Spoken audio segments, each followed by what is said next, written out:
va pas dans leur tête. Parce que mettre un mot comme lundi dans la bouche de Dieu, il faut oser. Dieu dit jamais lundi. La Bible dit le premier jour de la semaine, le deuxième jour de la semaine, le troisième jour de la semaine. Parce que dit lundi, c'est comme si Dieu cautionnait. Est-ce que vous comprenez? C'est comme si Dieu cautionnait cette vénération, cette adoration, cette idolâtrie en fait. Donc rien que les jours. C'est pour ça que, écoutez-moi très bien, la Bible dit que Satan est le prince de ce monde. Et c'est aussi pour cette raison, Dieu ne va pas changer ce monde, Dieu va le détruire.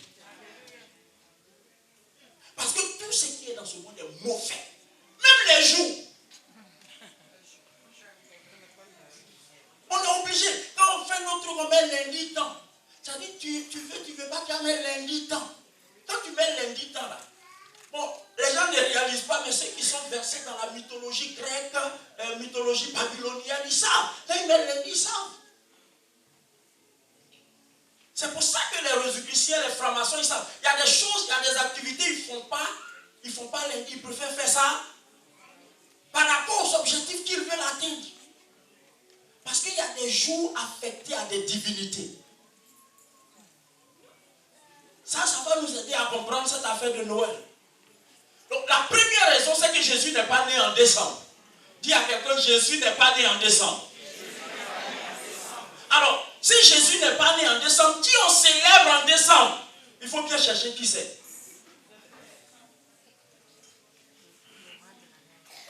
Imagine, tu es né le 1er janvier, et puis, un jour comme ça, tes parents t'appellent, ils sont en février, ils sont en train de célébrer un anniversaire, et puis ils disent, on est en train de célébrer ton anniversaire.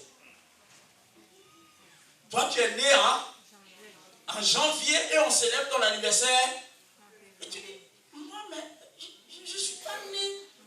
Ouais, même entre nous, quelquefois, on se trompe de date. On est aujourd'hui combien? Le 18. Le 18 décembre. Quelqu'un va t'appeler, alors que ton anniversaire c'est 18 janvier, il confond juste les dates quoi. Il dit joyeux anniversaire. Tu dis non, c'est pas mon anniversaire. Mon anniversaire c'est dans un mois.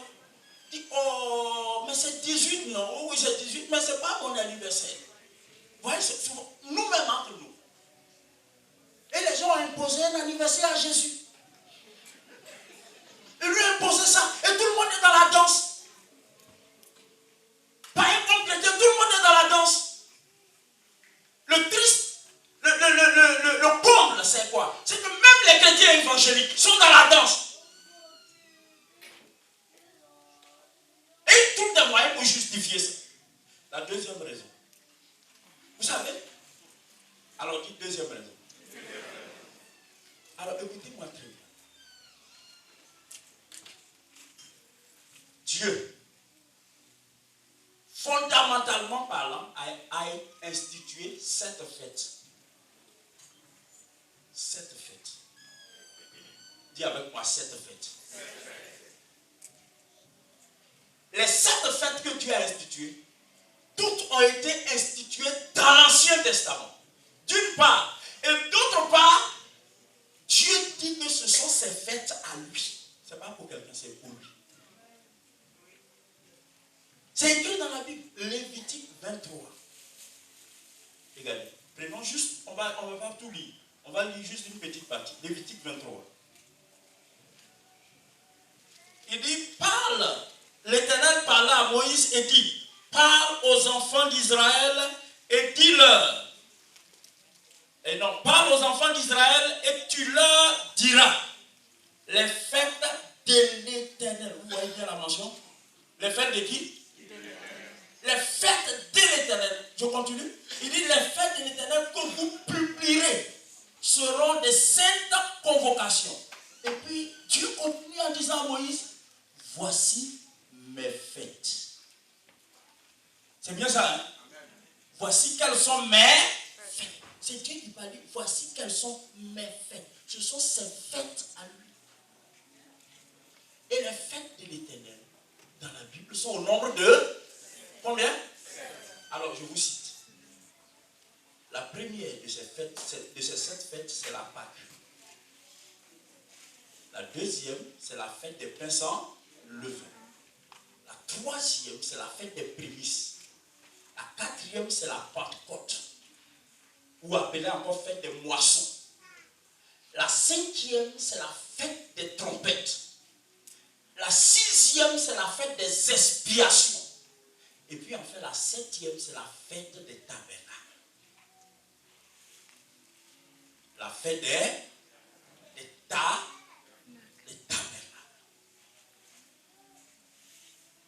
J'ai commencé à enseigner sur ces 7 fêtes. En fait, ces 7 fêtes ont un rapport avec l'agenda de Dieu pour l'avenir de l'humanité. Pour l'histoire de l'humanité. Il y a un lien entre chacune de ces fêtes et le plan de Dieu pour l'histoire de l'humanité. Maintenant, vous remarquerez que ces 7 fêtes-là ont été instituées uniquement dans l'Ancien Testament. Et à des moments précis. Donc, si on les contextualise, on va comprendre la pensée de Dieu par rapport à ces fêtes. Toujours en restant dans la même logique de raisonnement. Je vous informe. Et vous serez surpris. Dans le Nouveau Testament, Dieu n'a institué aucune fête. Aucune fête.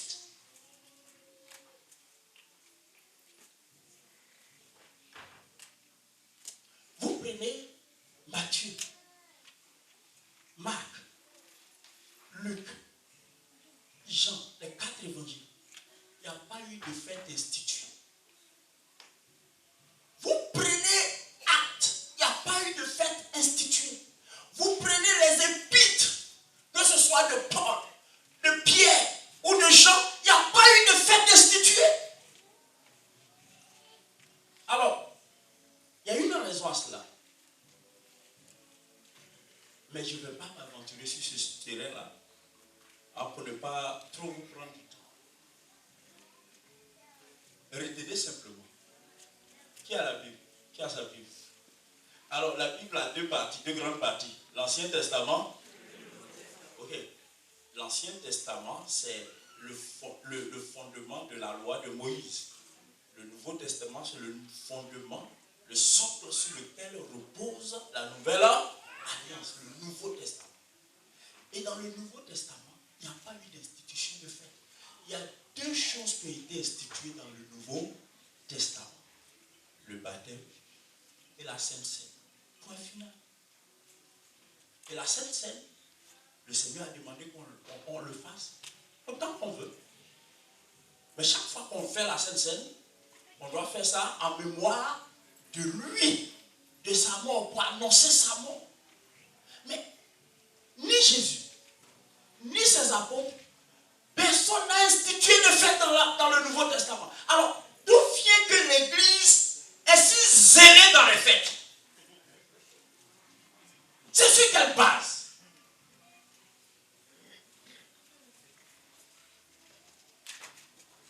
Je pourrais même vous expliquer des choses plus profondes concernant les fêtes. Mais mercredi, on va le faire parce qu'on est sur l'étude des fêtes. Là. Amen. Vous voyez. De ce pas, permettez que je vous dise ceci. Dans les 4 évangiles, il n'y a aucune trace de Noël dedans. Bon, on va dire, les évangiles parlent de Jésus. On va dire après sa mort peut-être.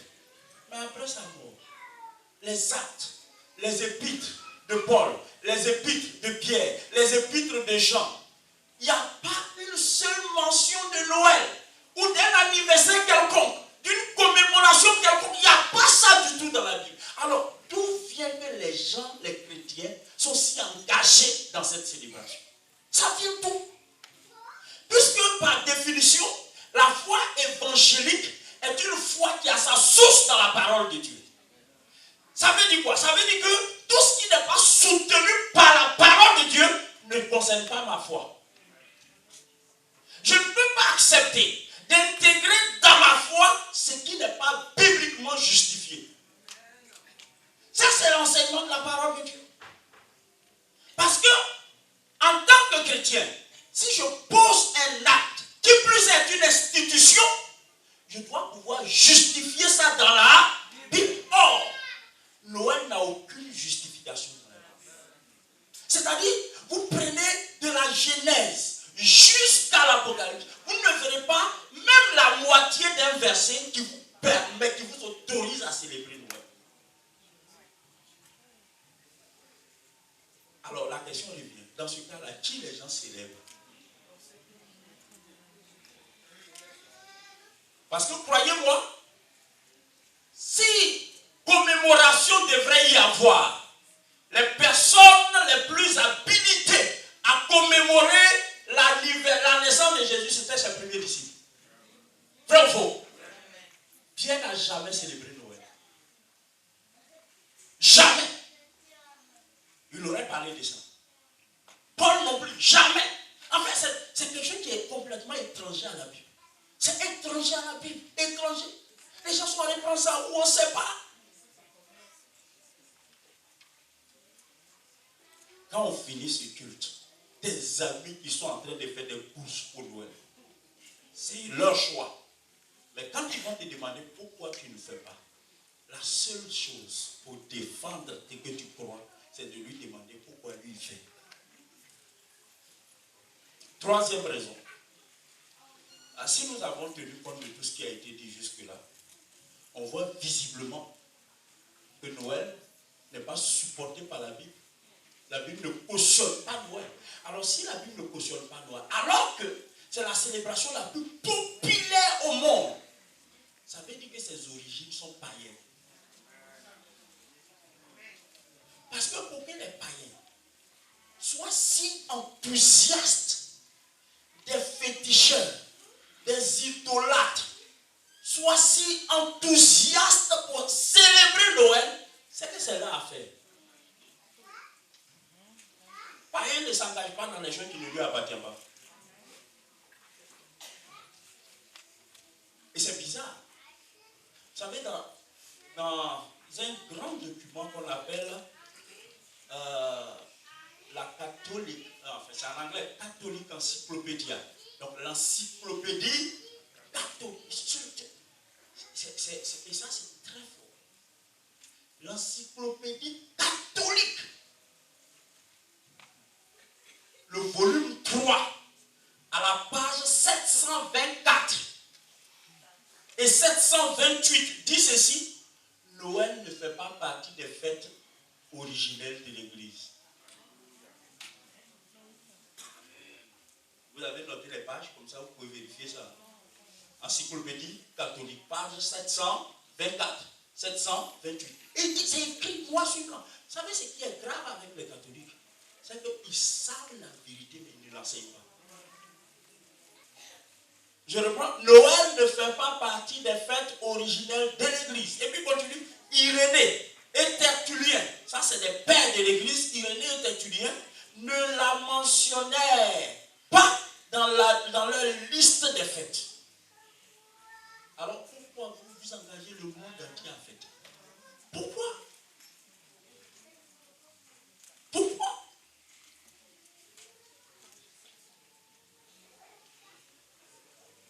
En 1990, aux États-Unis, il y a eu un conflit autour de Noël. Dans l'État de l'Ohio, hein, le petit État où il y a des grands électeurs. Donc, dans l'État de l'Ohio, il y a eu un conflit entre une école et les parents d'élèves. Parce que le directoire de l'école avait résolu que plus jamais dans l'école on devrait célébrer Noël. Sous prétexte que l'école est laïque et que Noël est une fête religieuse. Je ne sais pas si vous suivez. Ça c'est récent, hein, c'est en 1980, en 1990. Or, s'il y a un pays qui célèbre Noël, c'est les États-Unis. L'Angleterre ne joue pas avec. Vous savez, le 25 décembre, vous arrivez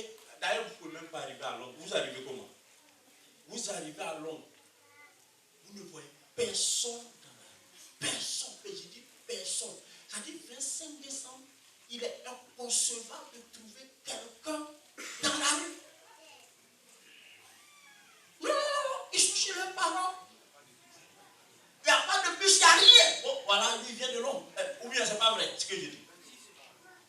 Même le train ne circule pas. Vous voulez que qui aille conduire le train? Qui va aller conduire le train? Personne. Et vous savez, là-bas, beaucoup ne le savent pas, mais les Anglais appellent Noël le Yule Day. Yule Day. Je viendrai sur ça tout à l'heure. Vous voyez? Et ça, païens, chrétiens, tout le monde est dedans. Parce qu'en fait, Noël, ce n'est pas la fête de Dieu. C'est la fête de Satan. Et tous ces adorateurs sont zélés pour célébrer Noël. Et ils sont tellement contents parce que l'église est dedans.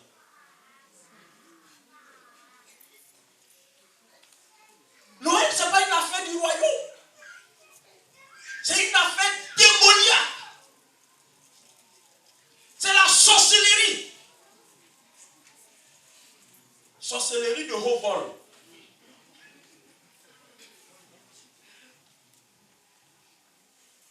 Alors, il y a eu un procès. Il y a eu un procès en 90 aux États-Unis. Il y a eu un procès. Donc la justice a dû intervenir. Et vous suivez très bien, la justice a tranché. Vous savez, finalement, l'école a été obligée de réinstituer Noël. Pourquoi? Parce que les juges ont démontré clairement que l'école est laïque.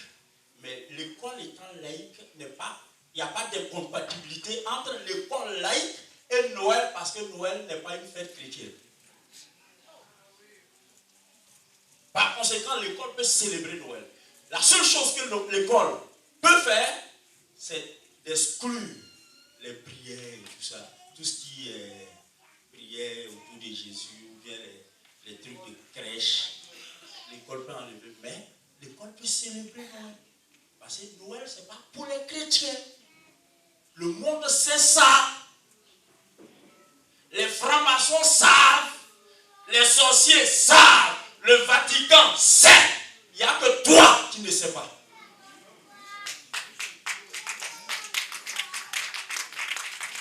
Et tu prends coutume des gens, tu fais comme si c'est coutume de tes parents.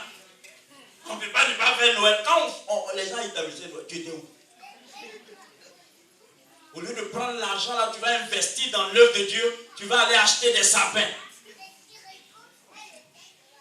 Et tu t'associes à une sorcellerie sans t'en rendre compte. Un zèle qui t'amène loin de Dieu.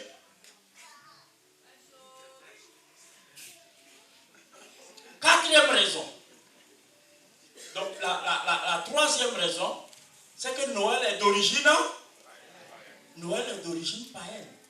Et c'est les catholiques qui nous informent. Les catholiques qui nous informent. Aujourd'hui, là, les églises catholiques étaient fermées. Qui sont fermées toute l'année. 25, ça va ouvrir. La quatrième raison, c'est que, en fait, longtemps avant que Jésus ne naisse, Noël était célébré. Et célébré à la même date, le 25 décembre. En Perse, Noël était célébré en l'honneur de Mitra, le dieu soleil. Mitra, le dieu soleil.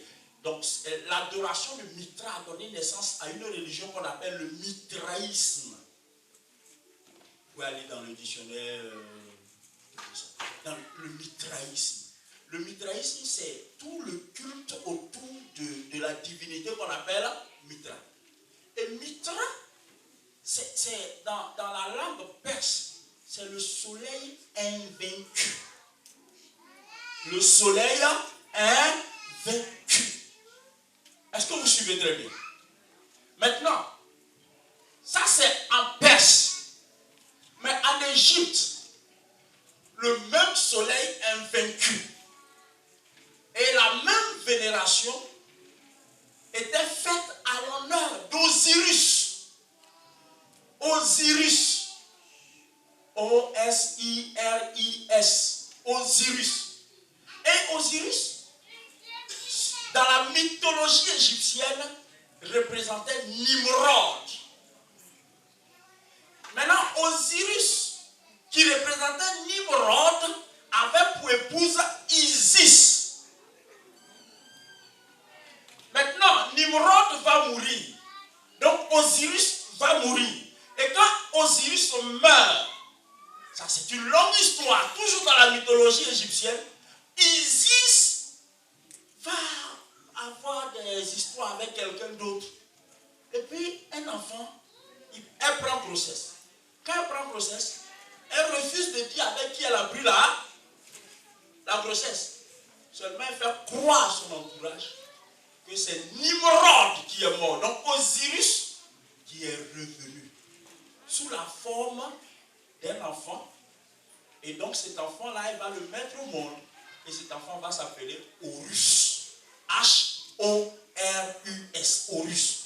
Maintenant, cet enfant, Horus, en Égypte, n'est pas appelé Horus chez les Babyloniens. Chez les Babyloniens, on l'appelle Tammuz. Maintenant, Isis, chez les Égyptiens, n'est pas appelé Isis ailleurs. Ailleurs, Isis s'appelle Sémiramis. Est-ce que vous suivez? Chez les Babyloniens. Mais en fait, c'est le même personnage. Cette femme, Sémiramis, chez les Babyloniens, en Inde, cette femme s'appelle Shiva. Souvent, vous voyez, que ce soit dans les églises catholiques ou ailleurs, dans les musées, vous voyez une femme, toujours les catholiques présentent une femme avec un bébé sur la main. Et les catholiques ont fait l'effort pour faire croire que c'est Marie. Ce n'est pas Marie, c'est Sémiramis avec Tammuz. C'est Tammuz était adoré comme la réincarnation de qui? Nimrod. Qui est Nimrod? Le fondateur de Babylone. Est-ce que vous suivez? Le fondateur de Babylone. Alors pourquoi Mithra? Pourquoi Osiris et Horus et Tammuz? Pourquoi tout cela a été célébré le 25 décembre? Parce que le 25 décembre commencent les jours les plus longs de l'année. Donc, en fait, le soleil prend sa revanche. C'est pour ça qu'on parle c'est comme si le soleil renaît, solstice d'hiver. Donc, c'est comme si le soleil renaissait. C'est pour cette raison que, à partir, dans cette période-là, il y a la lumière partout à l'honneur de Dieu soleil. À l'honneur du Dieu soleil. Des lumières partout. Tout ce que vous voyez comme lumière là, c'est par rapport au soleil. Et vous savez que le soleil, c'est l'astre le plus adoré au monde. L'un des rois s'appelait le roi soleil. Souvent, vous allez dans certains endroits, le soleil est représenté sous différentes formes, sous des formes très artistiques. Donc très cachées. C'est du camouflage, mais c'est toujours le soleil. C'est toujours le soleil. Les gens adorent le soleil. Au fond, et là je vais vous expliquer quelque chose, ça va vous faire du bien d'ailleurs. Au fond, quand vous prenez la Bible, Genèse 1, Genèse 2, ces deux chapitres étaient écrits pour répondre à un besoin au temps où les Moïse Abraham vivaient. Parce qu'à leur époque, les gens adoraient le soleil, les gens adoraient la lune, les gens adoraient tout ça. Donc, parce qu'ils n'avaient pas la parole de Dieu. Donc, quand Dieu prend l'initiative de faire connaître sa volonté à l'humanité, il commence par leur expliquer comment il a créé le monde. Et pour leur dire qu'en fait, le soleil que vous adorez là, ce n'est pas un Dieu, c'est une créature.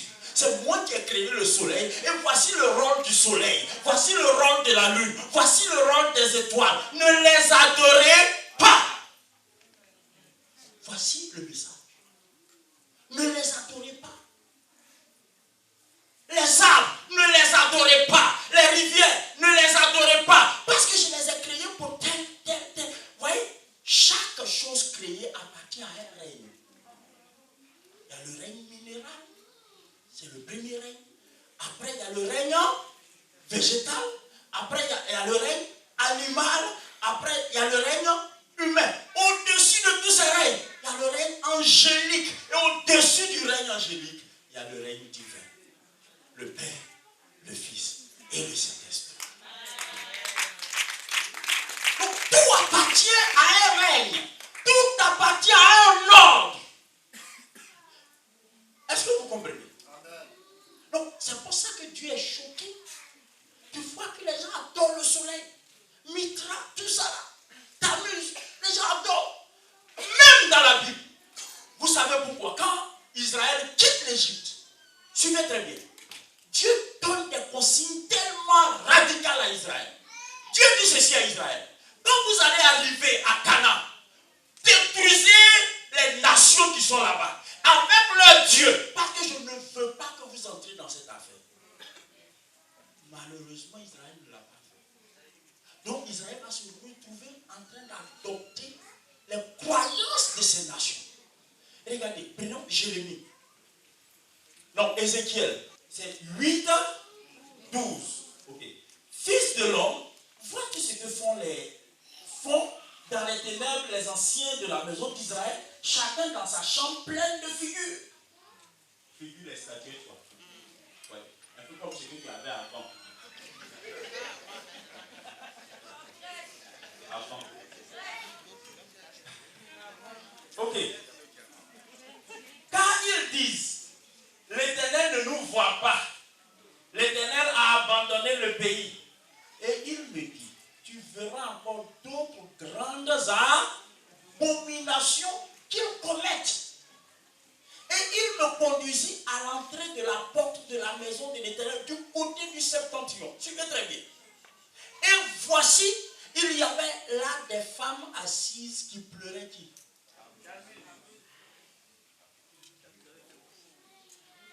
Pleuraient Tammuz.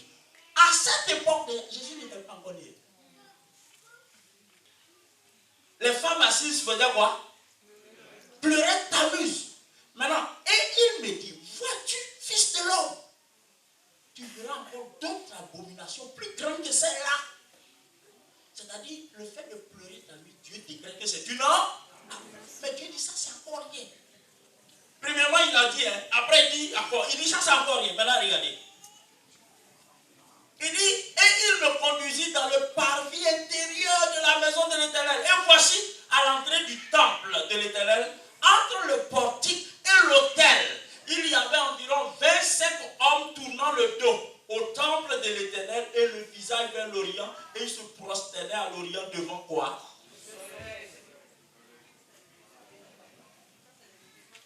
Devant le soleil. Juifs, Israélites. L'Éternel, le grand Dieu vous a sauvé, c'est devant le soleil. Et puis il dit soleil, au soleil, soleil, soleil. Ils adorent le soleil.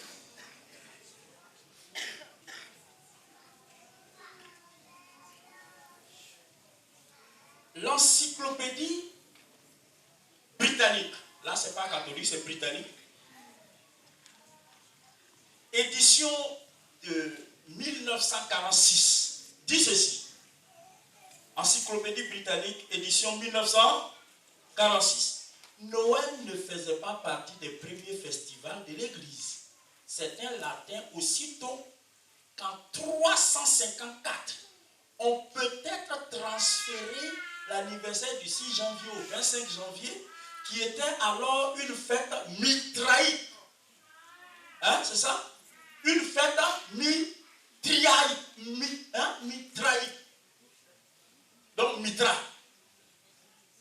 Ça, c'est une encyclopédie, c'est pas la Bible. C'est pas la Bible. Ou l'anniversaire du soleil invincible. Les Syriens et les Arméniens qui retinrent le 6 janvier accuse les Romains d'adoration du soleil et d'idolâtrie, soutenant que la fête du 25 décembre avait été inventée par les disciples de Cerinthus. En fait, vous voyez, tout ça là, il dit tout ça là, ils ne vont pas citer un seul verset de la Bible. Parce que ça ne concerne pas la parole de Dieu. Dieu ne se retrouve pas dans cette affaire. Je veux croire que parmi vous qui m'écoutez ce matin, il n'y en a pas un qui a déjà acheté son arbre de Noël. Sinon, la seule chose à faire, c'est de brûler ça.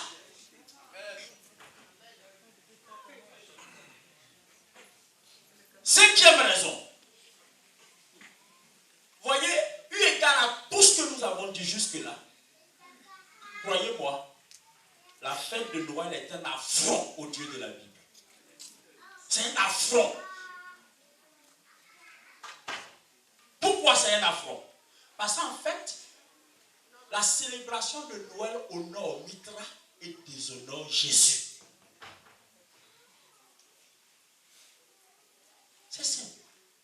Pourquoi dans les communes là, on ne met pas des banderoles avec Jésus est Seigneur, et puis ailleurs on met Jésus le Rédempteur, et puis ailleurs on met Jésus tant. Parce que c'est de lui qu'on parle.